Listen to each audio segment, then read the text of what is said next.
সেখানে তারা দেখিয়েছে যে এই যে পোশাক শিল্প, সেই পোশাক শিল্পের মধ্যে যেটা পোশাক তৈরি হয় সেটার কত শতাংশ শ্রমিক পায়, তার উৎপাদনের পরে তার যে মূল্য নির্ধারিত হয় তার শ্রমিক কত শতাংশ পায়, মালিক কত শতাংশ পায়, এবং অন্যান্য দেশের ইউরোপ আমেরিকার যারা নামকরা ব্র্যান্ড এবং যারা খুচরা বিক্রেতা সেখানে তারা কত শতাংশ পায়। এটা বাংলাদেশের পার্সপেক্টিভে যেমন বাংলাদেশ দ্বিতীয় বৃহত্তম পোশাক রপ্তানিকারক দেশ, তাহলে প্রথম হলো চীন, তারপরে ভিয়েতনাম, কম্বোডিয়া, ভারত, শ্রীলঙ্কা ইত্যাদি ইত্যাদি দেশ আছে। তাহলে এই সমস্ত দেশেরও তুলনামূলক তাদের ওখানকার শ্রমিকরা কত পায়, এই যে মূল্যটা নির্ধারিত হয় বাংলাদেশের তো 0.6% অর্থাৎ 100 টাকায় 60 পয়সা পায়।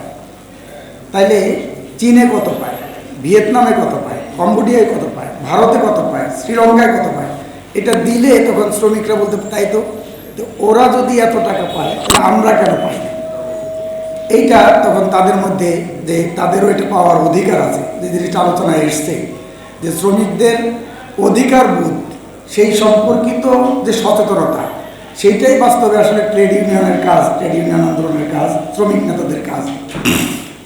যেটা আমরা যারা বামপন্থী রাজনীতি করি, আমরা যারা সমাজতন্ত্রে বিশ্বাস করি, তাদের যিনি নেতা কার্ল মার্কস যেটা বলছিলেন যে ট্রেড ইউনিয়ন হলো যে স্কুল অফ কমিউনিজম, অর্থাৎ সমতার সমাজ, সাম্যের সমাজ, সেইটা নির্ণয়ের জন্যে যে শিক্ষা গ্রহণ করবে, সেইটা প্রতিষ্ঠার জন্যে শিক্ষা গ্রহণ করবে, জ্ঞান লাভ করবে, একটা আন্ডারস্ট্যান্ডিং তৈরি করবে, সেইটার নাম হলো ট্রেড ইউনিয়ন। কিন্তু আমরা তো সাধারণত দেখি যে ট্রেড ইউনিয়ন আন্দোলনগুলোতে বেশিরভাগ ক্ষেত্রে আমরা সেখানে একটা অর্থনীতিবাদী যে আন্দোলন, সেই আন্দোলনের মধ্যেই আমরা শুধুমাত্র ঘুরপাক খাই। কাজে এই ট্রেড ইউনিয়ন আন্দোলনকে অর্থনীতিবাদী আন্দোলনের ধারা থেকে মুক্ত করে সেখানে একটা সমাজ বিপ্লব, সমাজ পরিবর্তনের পরিপূরক হিসাবে একটা শ্রেণী সচেতন বিপ্লবী ট্রেড ইউনিয়ন হিসাবে তাদেরকে গড়ে তুলতে হবে। এই কাজটা ট্রেড ইউনিয়ন আন্দোলন থেকে করতে হবে।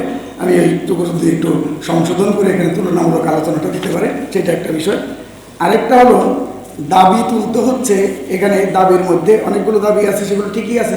এটার সাথে আলোচনায়ও যেটা নেতৃবৃন্দ বলেছেন, এখানে অন্যান্য সরকারি যে সংস্থা, রাষ্ট্রের যে সংস্থাগুলো আছে, এই যে ডাইপের কথা বলছে, তারপরে কারখানা পরিদর্শকের কথা বলছে, যারা অনুমোদন দেয় বিল্ডিং কনস্ট্রাকশনের জন্যে, কারখানার জন্য শিল্প মন্ত্রণালয়, শ্রম মন্ত্রণালয়, সেগুলো ঠিক মতো মেনে চলছে কিনা, এই ক্ষেত্রে যারা দায়িত্ব অবহেলা করছে তাদেরও শাস্তির আওতায় এবং জবাবদিহিতার আওতায় আনার যে দাবিটা, সেখানে এই দাবিগুলো একটা আছে, যেগুলো আছে এটার সাথে এই দাবিটাও সেখানে সংযোজন করার জন্য আমি বলছি যে সেটা সংযোজন করা দরকার। আর এখানে অনেক বক্তারা বেশ